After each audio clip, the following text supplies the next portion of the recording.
إن الحمد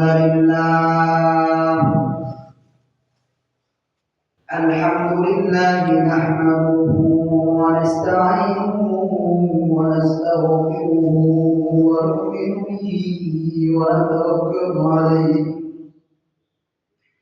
ونعوذ بالله من شرور أنفسنا ومن سيئات أعمالنا من يهد الله فلا مضل له ومن يضلله فلا هادي له وأشهد أن لا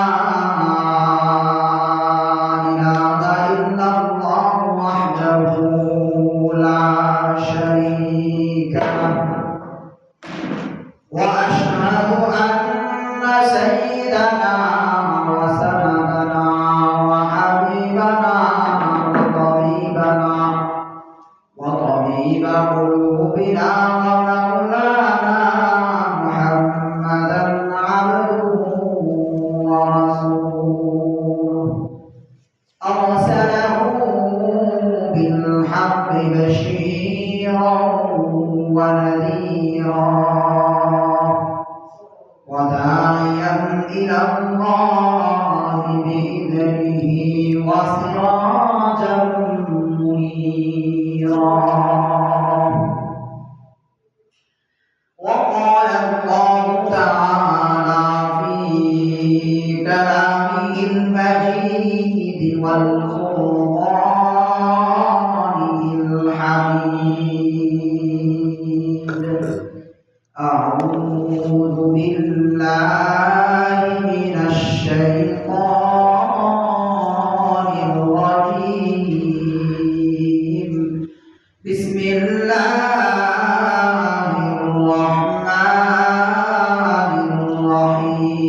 الرحيم شهر رمضان الذي أنزل فيه القرآن هدى للناس وبينات من الهدى والفرقان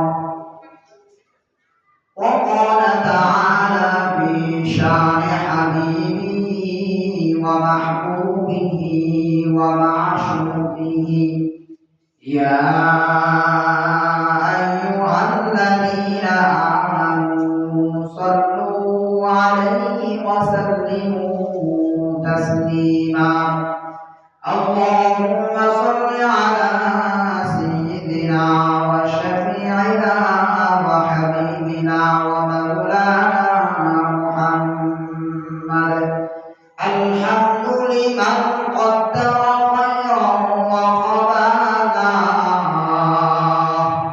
الحمد لمن قدر خيرا وخبانا والشكر لمن صور حسنا وجمالا والشكر لمن صور حسنا وجمالا بلغ المولى بكماله كشف الدجى بجماله حسنت جميع خصاله صلوا عليه وآله صدق الله العظيم وصدق رسوله النبي الكريم ونحن على ذلك من الشاهدين والشاكرين والحمد لله رب العالمين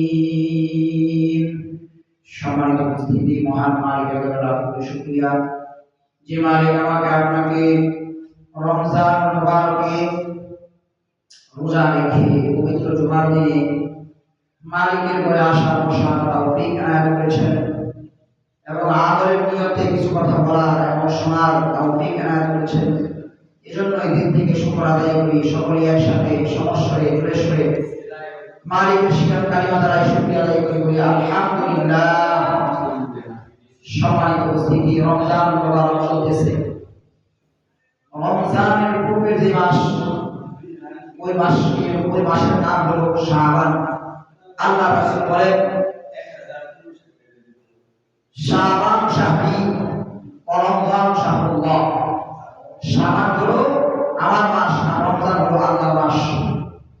এই হাদিস থেকে বোঝা যায়, একটা প্রশ্ন জাগে যে এমন কোন মাস আছে যে নবীর মাস, তাহলে আল্লাহ রাসূল কেন এই কথা বললেন শাবান শাহরি রমজান শাহরুল্লাহ? এর অর্থ হলো সমস্ত নবীর মধ্যে হুজুর সাল্লাল্লাহু আলাইহি সাল্লামের মর্যাদা যেরকম শ্রেষ্ঠ, সমস্ত মাসের মধ্যে শাবান মাস যেরকম শ্রেষ্ঠ। আর সমস্ত দুনিয়ার মাসগুলোর সাথে আল্লাহর যেরকম তুলনা চলে না, রমজান মুবারকের সাথে অন্য কোনো মাসের তুলনা চলে না।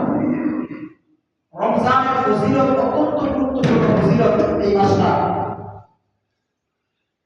যখনই রমজানের চাঁদ উদিত হয়, আল্লাহ তাআলা জাহান্নামের ফেরেশতাদেরকে হুকুম করেন, ও জাহান্নামের ফেরেশতারা, তোমরা জাহান্নামের দরজাগুলো বন্ধ করিয়া দাও।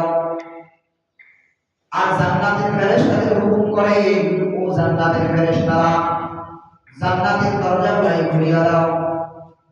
জান্নাতের হুকুমের বান্দাদেরকে আল্লাহ তাআলা বলেন, তোমরা নতুন নতুন পোশাক পরিধান করো। জান্নাতের কালার পাল্টানো হয়, জান্নাতকে নতুনভাবে সুসজ্জিত করা হয়, জান্নাতকে নতুনভাবে সাজানো হয়, সুসজ্জিত করা হয়। আল্লাহর আরশের পাদদেশ থেকে একটা বাতাস ছেড়ে দেওয়া হয়, ওই বাতাস সেই জান্নাতের গাছপালাগুলাই নড়তে থাকে, জান্নাতের মধ্যে মৃদু হাওয়া চলতে থাকে। জান্নাতের হুরগার বান্দা আল্লাহ তাআলার কাছে প্রশ্ন করে, ও মালিক, কি কারণে জান্নাতকে নতুন করে সাজানো হয়েছে? কি কারণে আমাদেরকে নতুন নতুন পোশাক পরানো হয়েছে? কি কারণে জান্নাতকে সুসজ্জিত করা হয়েছে? আল্লাহ তাআলা বলেন, রমজান মুবারক আসতেছে, রমজান মুবারক আসতেছে, আমার ঈমানদার বান্দারা রোজার জন্য প্রস্তুতি গ্রহণ করতেছে, এজন্য আমি এদের জন্য জান্নাতকে নতুন করে সাজাইছি। বলেন সুবহানাল্লাহ। আল্লাহ তাআলা মুমিন বান্দা রমজানে রোজা রাখবে, এজন্য আল্লাহ তাআলা মুমিনদের এই রোজার প্রস্তুতি নেওয়ার কারণেই আল্লাহ তাআলা জান্নাতকে সুসজ্জিত করেন, সাজান। তাহলে বোঝা গেছে রমজানের ফজিলত অন্যান্য মাস থেকে অনেক বেশি, অনেক বেশি।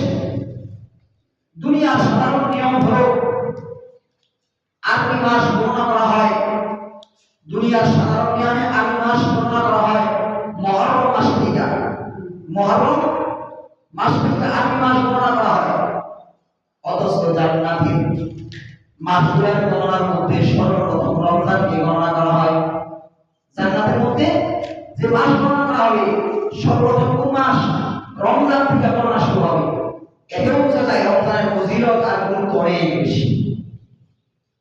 শুধু কি তাই, রমজান মুবারক যখন প্রত্যেকের ঘরে আগত হয়, রমজান মুবারক যখন নিকটবর্তী হয়, আল্লাহ তাআলার দুইজন ফেরেশতা এলান করতে থাকে, কে আসো, কে আসো, কে আসো।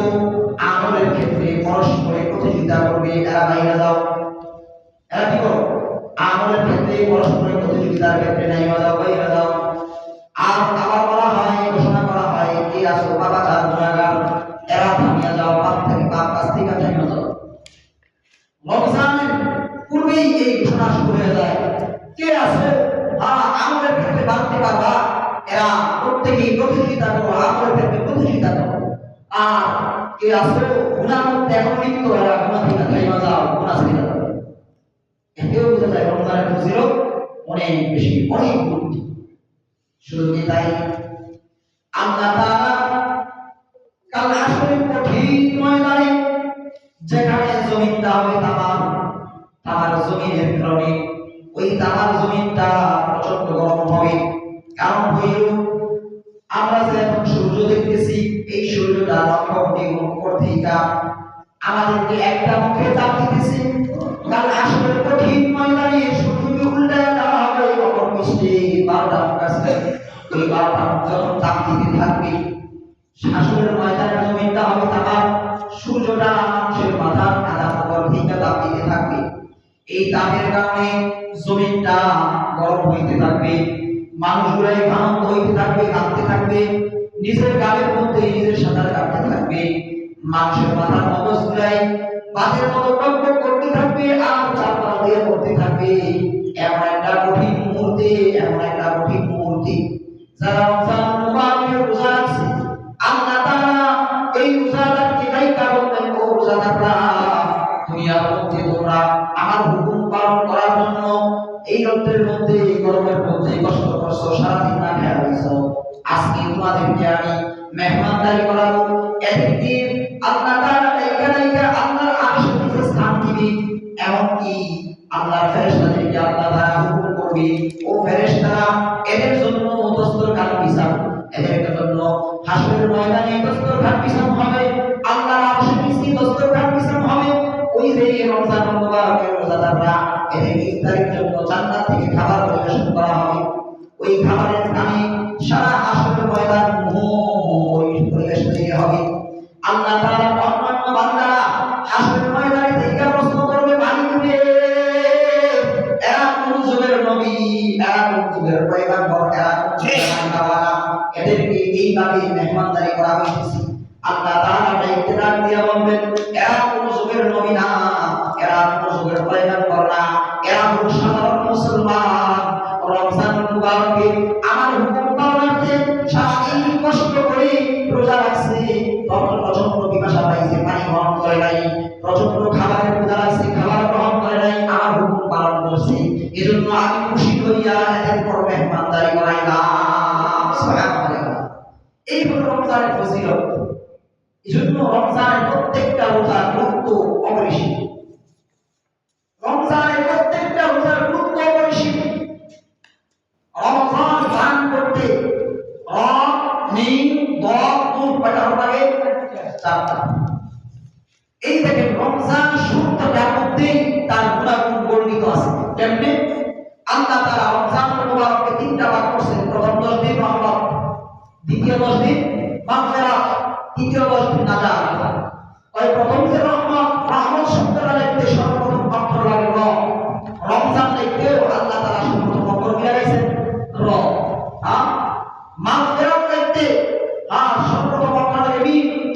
আরে রমজানের দ্বিতীয় দশমী মাগফিরাত, এই মাগফিরাত শব্দটা লিখতে সর্বপ্রথম অক্ষর লাগে মিম। রমজানের দ্বিতীয় অক্ষর মিম। নাজাত লিখতে সর্বপ্রথম অক্ষর লাগে নূন, আর রমজানের শেষ অক্ষর নূন। দেখছেন কত সুন্দর মিম।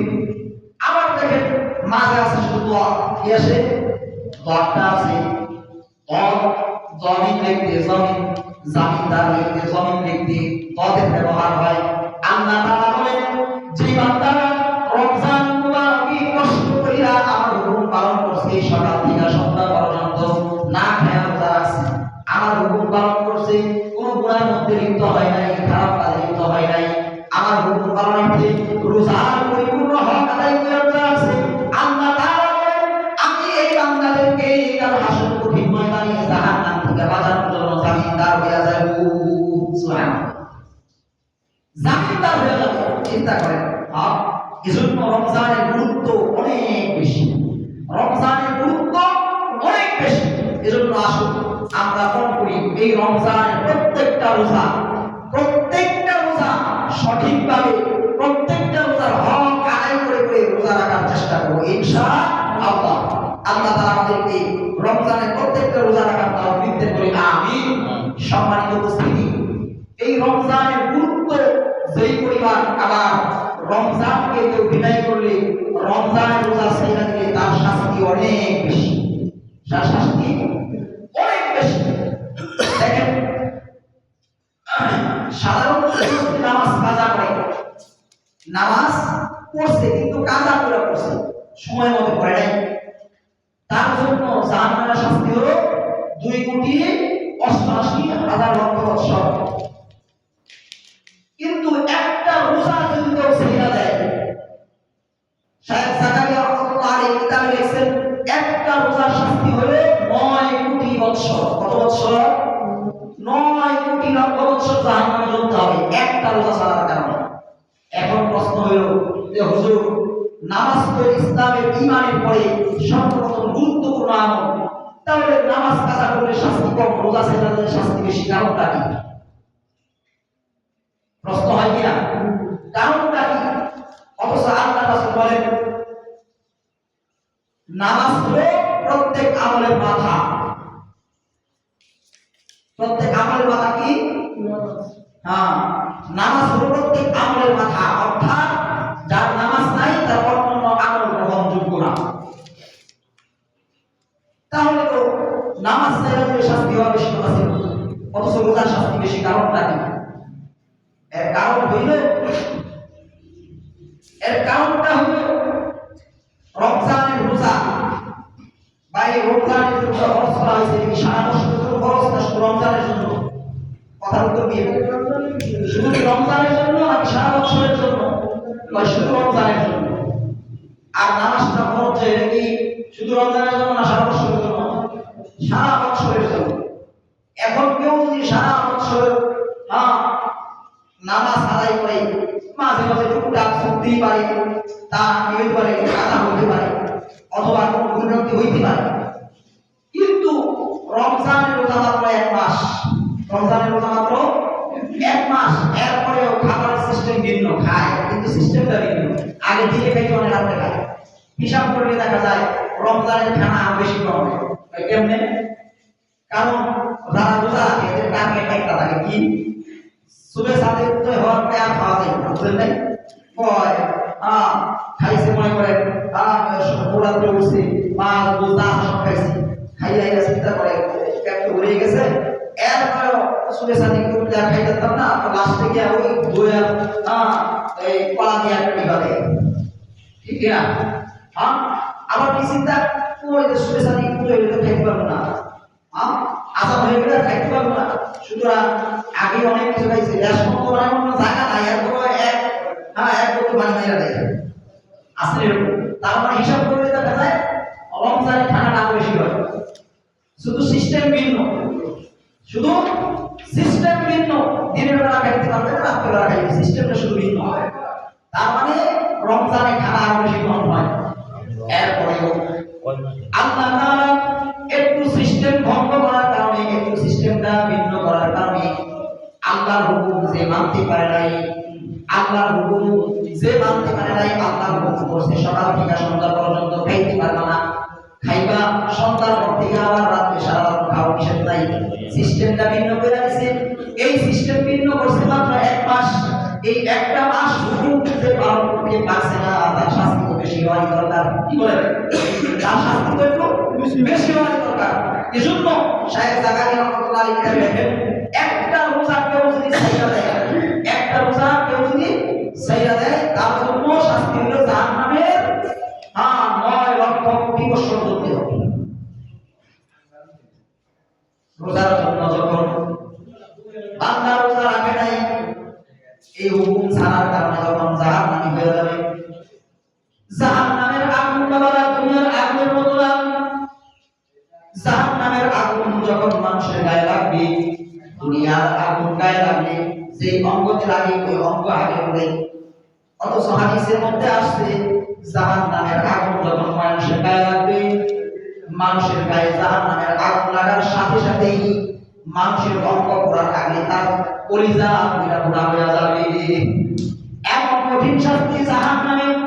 রোজা না রাখার কারণে যখন জাহান্নামে বান্দা জ্বলতে থাকবে, জ্বলতে জ্বলতে জ্বলতে জ্বলতে হালত এমন ভাবে মালিককে ডাকবে, মালিককে কত বৎসর ধরে না খাওয়া, কত লক্ষ বৎসর ধরে পানি পাই না, মালিক একটু পানি দাও, একটু পানি দাও। আল্লাহ তাআলা জাহান্নামের ফেরেশতাদেরকে হুকুম করবে, এদের জন্য পানির ব্যবস্থা করো। তবে সুপ্রিয় কোনো পানি না, ঠান্ডা শরবত না, ঠান্ডা পানি না, এদের জন্য গসাক নামক পানির ব্যবস্থা করো। আল্লাহ রাসূল যখন কোরআন কারীমের মধ্যে আয়াত নাযিল হয়েছে গসাকের কথা আসছে, সাহাবায়ে কেরাম বলতেছে আল্লাহ রাসূল এই গসাক জিনিসটা কি? আল্লাহ রাসূল বলেন গসাক হলো জাহান্নামীদের কুটে কুটে জাহান্নামী মানুষের শরীরের চর্বি, রক্ত, এই সমস্ত জায়গা, এই সমস্ত জিনিস যখন এক জায়গায় হয় এটাকে বলা হয় বসাক। এই বসাকটা এত দুর্গন্ধময়, এত দুর্গন্ধময়, এত বিষাক্ত, হাদিসের মধ্যে আসছে যদি বসাকের একটা ফোঁটা দুনিয়ার মধ্যে ছাড়া হইতো, দুনিয়া এই সবুজ গাছপালার জন্যই তোলা, এটা হলো জাহান্নামীদের খাবার। যখন জাহান্নামে রোজা না থাকার কারণে জাহান্নামে যাইবে আর কুয়াশায় কাতর হইয়া আল্লাহর কাছে পানি চাইবে, আল্লাহ জাহান্নামী ফেরেশতাদেরকে বলবে, ও জাহান্নামী ফেরেশতারা, তোমরা এদেরকে পানি দিও না, এদেরকে প্রস্রাব দাও, এদেরকে প্রস্রাব দাও। পিপাসিত অবস্থায়, এমন পিপাসা যে মনে হইবে যেন কলিজা ফাইটা বের হয়ে যেতেছে, এমন একটা অবস্থায়, পিপাসিত অবস্থায় যখন ওই প্রস্রাব এদের সামনে দেওয়া হবে, এরা এই গরম টকটকে প্রস্রাব খাওয়ার জন্য উদ্বুদ্ধ হবে, আগাবে। এরপরে হাদিসের মধ্যে আসছে, এরা যখনই ওই প্রস্রাবকে পান করতে যাইবে, এটার গরমের কারণে নিজের মুখ চুইলা নাক পর্যন্ত চুইলা, নাউজুবিল্লাহ, কি পরিমাণ শাস্তি! শুধু একটা রোজা থাকা, রাগ না থাকা। অথচ আমাদের সমাজে দেখা যায় এখনো অনেক লোক রোজা রাখে, অনেক লোক রোজা রাখে না। আপনি একটু গাইতে দেখেন সমাজের কি হালত, আল্লাহর হুকুম পালন করতে রাজি না। আল্লাহ তাআলা যদি অন্যান্য উম্মতের মতো এই উম্মতকে ধ্বংস করতে চাইতেন, তা আমার মনে হয় আল্লাহর হুকুম না মানার কারণে সাথে সাথে আযাব হইত। কিন্তু আল্লাহর রাসূল দোয়া করে গেছেন, আল্লাহ আমার এই উম্মতকে সমূলে ধ্বংস করো না। রাসূলের এই দোয়ার বরকতে হয়তো এই আযাব আসে না। সম্মানিত উপস্থিতি, আল্লাহর রাসূল বলেন, আস-সাওমু লি ওয়া আনা আজজি বি, রোজা আমার জন্য, আমি তার প্রতিদান দেব। আস-সাওমু লি ওয়া আনা আজজি বি, রোজা আমার জন্য, আমি নিজেই তার প্রতিদান দেব।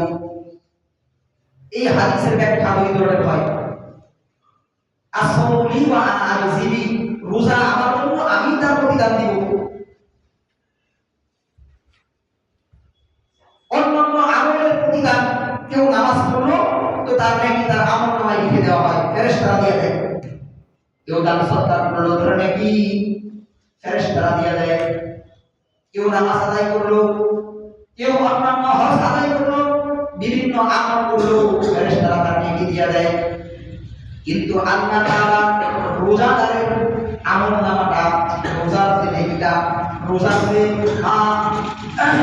সওয়াবটা, রোজার যে বিনিময়টা আল্লাহ নিজ হাতে দিবেন, আল্লাহ নিজ হাতে দিবেন। কারণ কি? কারণটা কি? কারণ তো অবশ্যই একটা আছে না। কারণ হইল রোজা রাখা, রোজা এটা এমন একটা আমল, এটার মধ্যে কোনো রিয়া নাই, কি নাই? কোনো রিয়া নাই, মানুষকে দেখানোর মতো কোনো ব্যবস্থা নাই। রোজা ইসলাম একটা নামাজ পড়ে মানুষকে দেওয়া যায়, বুঝলেন নাই? পাঁচ ওয়াক্ত নামাজ পড়ে মনে এই তো আমাদের গল্প একটা বাড়ি নামাজ পড়ে ভাবি নামাজ পড়ে গেল, বুঝলেন নাই? মাত্র ভাবি নষ্ট করবো, মজাতে লাগবে একটা গল্প একটা বাড়ি দিচ্ছি। রিয়ার একটা আশঙ্কা আছে, হজ করে গল্প বোঝা যায়, রিয়ার আশঙ্কা আছে। দান সদকা করলেও রিয়ার আশঙ্কা আছে, আমি তো মসজিদে আজকে 1 লাখ টাকা দিচ্ছি, 2 লাখ টাকা দিচ্ছি, রিয়ার আশঙ্কা আছে। কিন্তু রোজা এমন একটা আমল, এটা কোনো রিয়ার আশঙ্কা নাই। রোজা না রাখা রোজা দেখা যায়, রোজা রাখা রোজা দেখা যায়।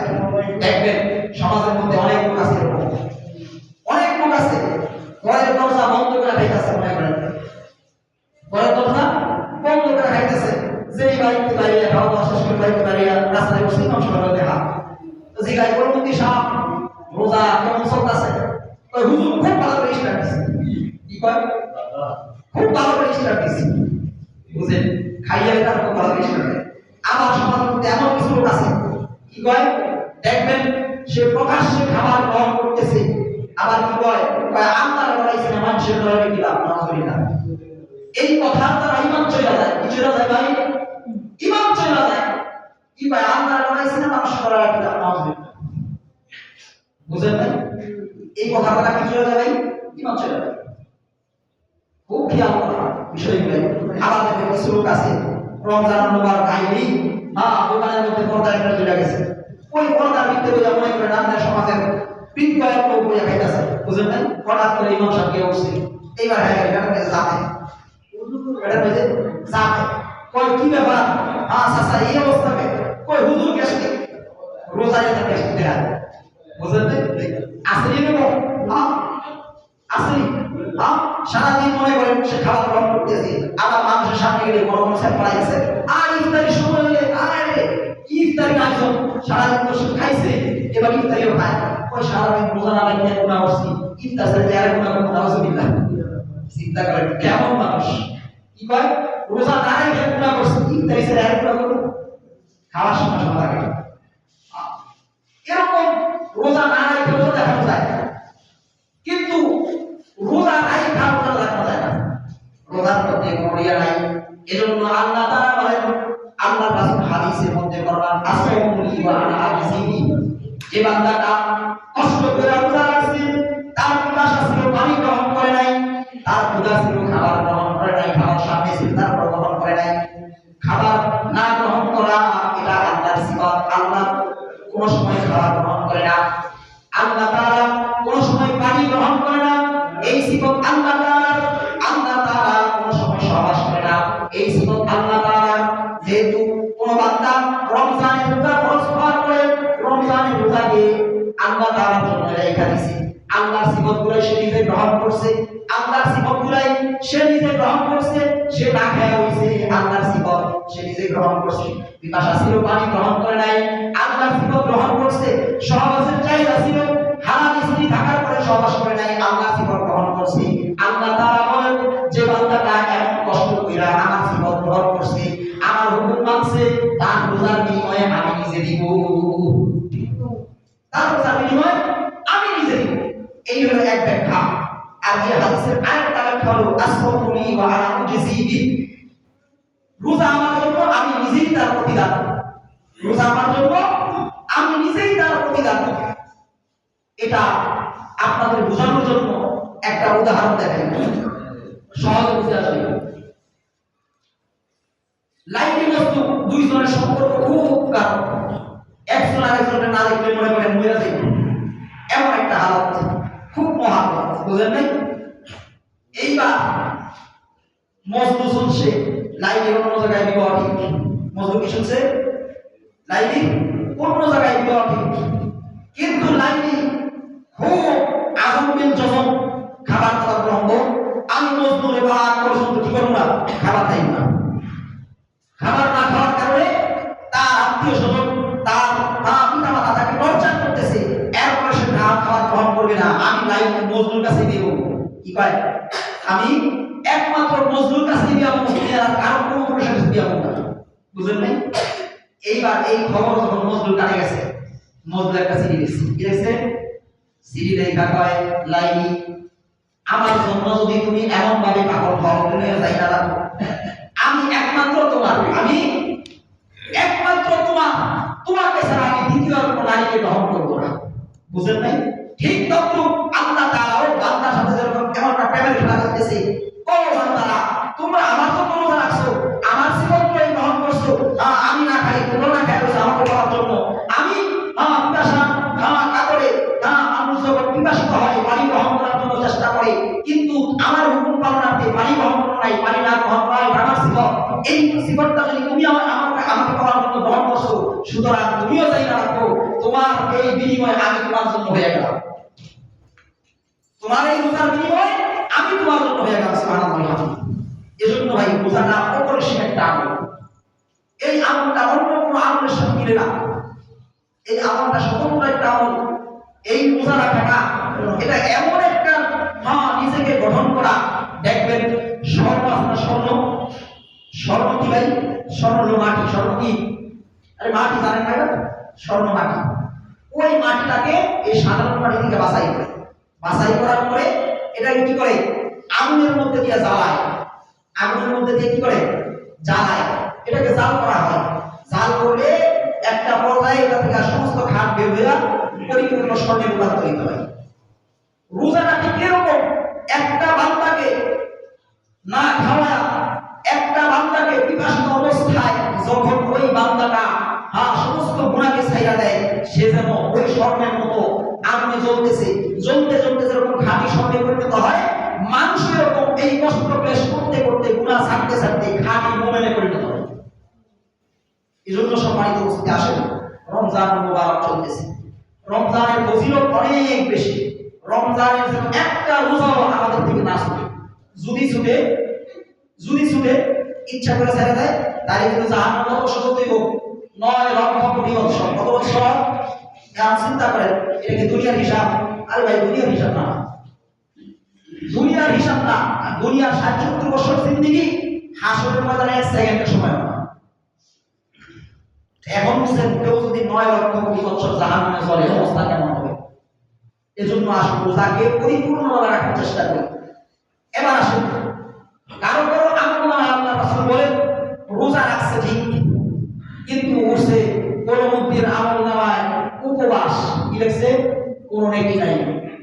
সারাদিন রোজা রাখছে ঠিক, কিন্তু আমলনামায় কি উঠছে? কোন মুক্তির আমলনামায় উঠছে কোন মুক্তি সারাদিন উপবাস, কোন নেকি নাই। কারণ কি? কারণ হইল সে রোজার হক আদায় করে নাই। কি আদায় করে নাই? রোজার হক আদায় করে নাই। সকাল থেকে সন্ধ্যা পর্যন্ত খাবার গ্রহণ করছে না, রোজা রাখছে ঠিক, কিন্তু রোজা রাইখা চোখ দ্বারা গুনাহ করছে, রোজা রাইখা কান দ্বারা গুনাহ করছে, রোজা রাইখা মুখ দ্বারা গুনাহ করছে। এই গুনাহ করার কারণে তার আমলনামার মধ্যে নেকি নাই। কি নাই ভাই? নেকি নাই। উঠছে কি? পরবর্তী সারাদিন উপবাস, নেকি নাই। রোজাকে রোজার মাহাত্ম্য অনুযায়ী রোজাকে ভালোভাবে আদায় করতে হইলে 6টা আমল অপরিহার্য। কয়টা আমল? 6টা। 6টা বিষয়কে গুরুত্ব দিতে হবে। যদি 6টা বিষয়কে গুরুত্ব দেওয়া যায়, তাহলে এখানে আসলে কঠিন ময়দানে আল্লাহর আরশের নিচে যারা এই 6টা বিষয়কে গুরুত্ব দিয়ে রোজা রাখছে, আল্লাহ তাআলা কোন ধরনের রোজাদার কি মেহমানদারি করে? আমরা কি ওই মেহমানদারি গ্রহণ করতে রাজি আছি ইনশাআল্লাহ? হ্যাঁ, আল্লাহ তাআলা আমাদের এই 6টা বিষয়কে ঠিক রেখে রোজাকে পরিপূর্ণ আদায় করার তৌফিক দান করি, আমিন। 6টা বিষয়ের মধ্যে 1 নাম্বার বিষয় হলো রোজা রাখা নিজের চক্ষুকে হেফাজত করা। কি করা ভাই? রোজা রাখা নিজের চক্ষুকে হেফাজত করা। হাদিসের মধ্যে আসছে, হ্যাঁ, চক্ষু হলো শয়তানের তীর। চক্ষু কি ভাই? শয়তানের তীর। মানুষ চোখ দ্বারা যেটা দেখে তারপরে ওইটাকে কাজে পরিণত করে, ঠিক কি না? হ্যাঁ, চোখ দ্বারা না দেখে কাজে পরিণত করা সম্ভব না। আপনি যে কোনো কাজ করতে চান চোখ দ্বারা দেখতে হবে, দেখার পরে ওই কাজটাকে পরিপূর্ণ করতে পারবেন। এজন্য শয়তান বলে চোখ হলো সমস্ত গুনাহের মাধ্যম। চোখ দ্বারাই মানুষ গুনার মধ্যে আগে কি করে? অগ্রসর হয়। এজন্য রমজানুল মুবারকে এই চোখের হেফাজত করা, চোখের হেফাজত করা। আপনি সারাদিন রোজা রাখছেন, আবার বয়ে বয়ে টিভিও দেখতেছেন। আপনি সারাদিন রোজা রাখছেন, সারাদিন রাস্তাঘাটে বেগানা মিলা দেখতেছেন, বুঝলেন নাই? তাহলে এই রোজার কি হবে? আমার নাম বুদ্ধি সারাদিন উপবাস, কোনো নেকি নাই। কি নাই ভাই? কোনো নেকি নাই। এজন্য আসুন নিজের চোখের হেফাজত করুন। 1 নাম্বার কি হেফাজত করতে হবে? আরে ভাই, এর প্রত্যেক জুমার দিন গাড়ি বয়ে বয়ে বয়ান করার বিষয় না, এটা আমলে পরিণত করা। 1 নাম্বার কিসের হেফাজত? কথা কথা 1 নাম্বার কিসের হেফাজত? চোখের হেফাজত। 1 নাম্বার চোখের হেফাজত করতে হবে। 2 নাম্বার জবানের হেফাজত করতে হবে। কিসের হেফাজত? জবানের। রমজানের রোজা রাখাই আপনি বই বই গীবত করতেছেন, বুঝেন নাই? রোজা ঠিকই আছে, গীবত করতেছেন। আমি গীবত করে গীবাত হয়ে গেছে। কি হইছে এটা? গীবাত, বুঝেন না? মানুষের মজা করে গীবাত খায় না, খায়নি। এখন রোজা রেখে গীবত করে না, এর কাছে এটা মজাই লাগে। তবে এটা শাস্তি অনেক কঠিন, এটা শাস্তি অনেক কঠিন।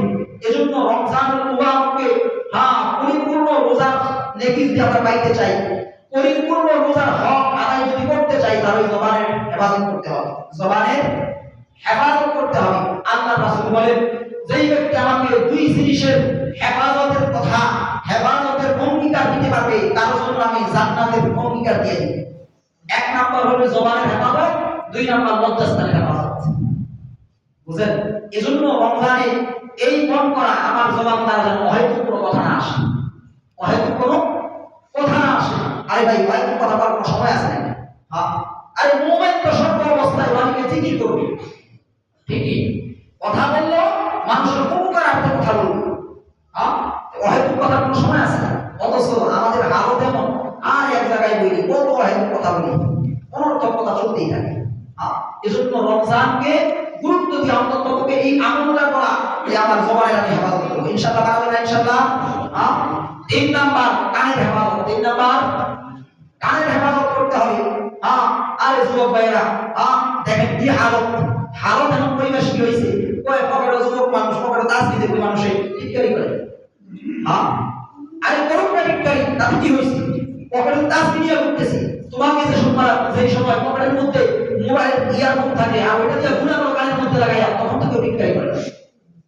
হ্যাঁ, আসিফ লাগে না?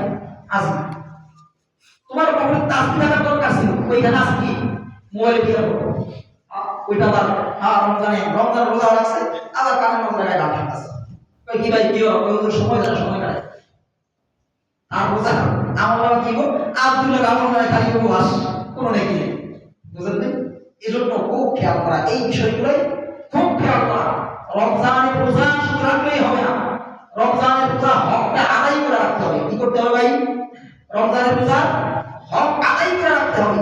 যদি হক আদায় করে রাখতে পারি, তাহলে আল্লাহ তাআলা যে সমস্ত সুসংবাদ আমাকে আপনাকে দিয়েছেন হাসরের ময়দানে, ওই যে মেহমানদারি, যেই সময়ে পিতা পুত্রকে পরিচয় দিবে না, পুত্র পিতাকে পরিচয় দিবে না, মা তার সন্তানকে পরিচয় দিবে না, কোনো বন্ধু বান্ধব কাউকে পরিচয় দিবে না, ওই সময়ে আল্লাহ তাআলা ডাইকা যারা রমজানের রোজা রাখা রোজার হক আদায় করছে এদেরকে মেহমানদারি করে। এজন্য আসলে আমরা এই রমজানের রোজার প্রত্যেকটা হক আদায় করে রোজা রাখার চেষ্টা করি। আল্লাহ তাআলা আমাদের সকলকে রমজানের রোজা প্রত্যেকটা হক আদায় করে রোজা রাখার আল্লাহ তাআলা আমাদেরকে তৌফিক দেন, বলি আমিন। আলহামদুলিল্লাহি রাব্বিল আলামিন। সুবহানাল্লাহি ওয়া বিহামদিহি আশহাদু আল্লা ইলাহা ইল্লা আনতা আস্তাগফিরুকা ওয়া আতুবু ইলাইক। সম্মানিত উপস্থিতি, আলহামদুলিল্লাহ।